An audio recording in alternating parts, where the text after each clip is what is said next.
2 by 2, the field getting ready to get the green flag for the final race of the regular season. The regular season champion already decided. That's the guy who's driving the number 9 on the outside of row 1.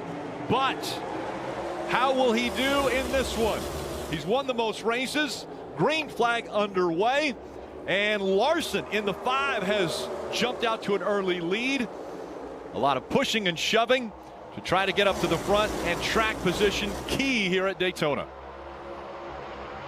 Larson got out there a little too far, dropped back, has that outside line sliding backwards just a little bit. They'll get that momentum going eventually, but really organized on the bottom. You see bumper to bumper. The first 4 cars working well together. This is a 10 a.m. wake-up call right here, Rick. Welcome to 200 miles an hour. No better way to wake up. For decades, they ran this race in the morning.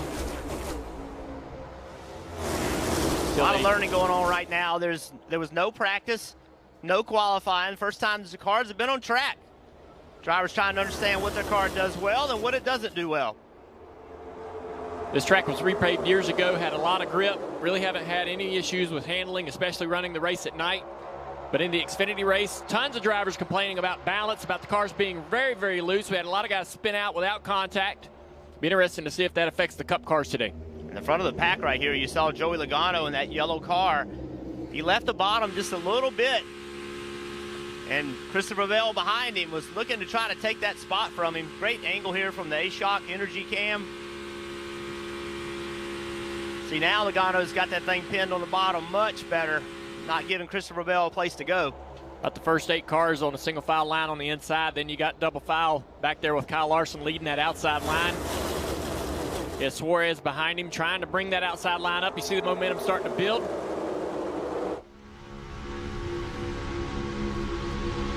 Riding on the Coca-Cola Zero Sugar camera with Daniel Suarez on the roof. What Daniel wants to be able to do right here down the back straightaway is get to that rear bumper of Kyle Larson. If he can get to it and push him down the back straightaway, it would accelerate them.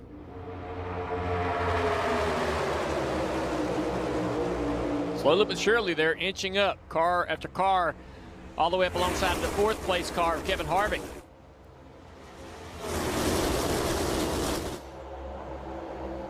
Right now, the 22, Joey Logano, pushing the 9 of Chase Elliott on that bottom line. It has moved ahead by 3 car lengths, now 4 car lengths. Big push Harvick coming from the 99 there. Trying to get that outside line moving. Now up alongside the 20 car here, still working. See Logano, how high up he is. He's trying to get to the right rear quarter panel, that 9 to push him. But he keeps exposing that bottom. Eventually, Christopher Bell is going to take it from him. Steve, in the past, these cars have had to peak out to get a little bit of air into the radiator to cool them off.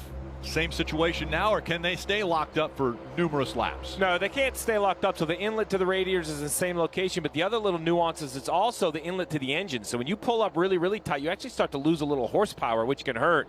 Kyle Busch, we talk about agendas and strategies. I think this is a planned agenda. You see the hand out the window. Yep. You gentlemen go ahead. 5 laps into this race, he's going to fall back to a comfortable distance. With the draft, he has no problem keeping up, and with only 30 laps to go in this stage, he just doesn't see the reason to have the risk. You see right there, the hood flap, that's all air, right? As you pull up into that wake, you know, the air pressure goes away and it pulls those hood flaps up. There it is again. Big bump there. Man. Looks like Larson had to maybe get out of the gas a little bit. Suarez with a big hit. And those big hits really often don't send you anywhere. It's kind of that, you got to ease up to the back bumper of that car and barely connect and then start pushing. Then drop the hammer and start shoving forward and driving both cars in the right direction. If you go up there and pop somebody, both cars just kind of stop. Doesn't really send the guy out front anywhere. And Jeff, is this a situation where the 5 might not be a good car to be leading? He might be a good pushing car, but that high line is not moving at all. Now they're 6, 7, 8 car lengths back. Well, I would think that 5 car is a good car as far as speed. It's just sometimes the bottom lane works better than the top lane. We talked about it as soon as they dropped a green flag. There's a lot that you're going to learn today, and not every race is the same. It changes. The energy changes. You see now, as they enter the corner, you see a little bit of a run, and that's what has to happen. On that outside line, you hope to be able to kind of maintain in part of the racetrack, but then gain some advantages than others, and then just foot by foot, get yourself back to the front. See the telemetry up to 190 miles an hour for Larson leading that outside line. Logano second in line on the inside.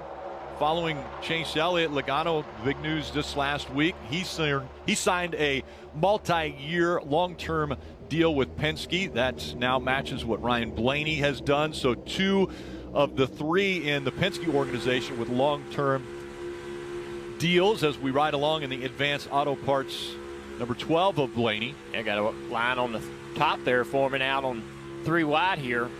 That should slow everybody down. Anybody that's 3 wide, they're going to be side drafting off each other, whether they're trying to or not. It's going to kind of drag the cars down a little bit. This shot's so cool right there, looking through the right rear corner of the spoiler, looking forward. See how much he's out of the gas right here. You know, a little bit of part throttle on corner entry. I assume some of that is really just to make sure his car is nice and secure. I would assume corner entry is where the handling would be. Entry and exit really would be the handling where would be the biggest issue when you're in that middle lane. Yeah, that's Steve, and you can see, oh, a little bit of contact there. Almost 4 wide here. Chris Buescher in the middle. Larson dropping back here. He's Chris in the draft. There's no time to get Chris. No time to say Christopher. No time for it. Well, Ryan Blaney, we talked about him at the start of the show, what he has at stake, and he is in the middle of this chaos. 3 wide. You know he's nervous right now. He's an aggressive driver. He wants to be in the middle of that, but a wreck early could really be detrimental to his playoff hopes. And you can see what 3 wide has done. All these guys have faded back outside the top 10. So the interesting one to me is Kyle Busch, right? So he lifts, weighs everybody by, and you see on the big replay right there of 4 wide, if you look at the last car in that 3rd lane, it is Kyle Busch. He's now right up in the mess again. And sometimes you can't help yourself. Yeah, contact with the 17 and the 5, both kind of fighting for the same piece of real estate. Junior, I mentioned earlier about aggressive driving and how aggressive are you early on in a race. Does the potential for inclement weather, does that change your aggressiveness? Not really until you get closer to halfway. I think, you know, if you have weather in the area, you want your crew chief to kind of keep you understanding what lap it is. And because it's raining in turn 1 and 2. Sure is. And this track's so big, it can just start pouring on one end. That's quite a bit of rain right there in turn 1 and 2, and it'll be completely dry on the other. Riding along with the Leaf home, number 31 of Haley. You see Haley, he had enough on that 3rd lane. Kind of letting everybody go, going to get in line. It's a fight to the bottom. Big single file lane around the bottom, Rick. Chase Elliott, Joey Logano, Christopher Bell, Kevin Harvick, Michael McDowell, the top 5 here at Daytona.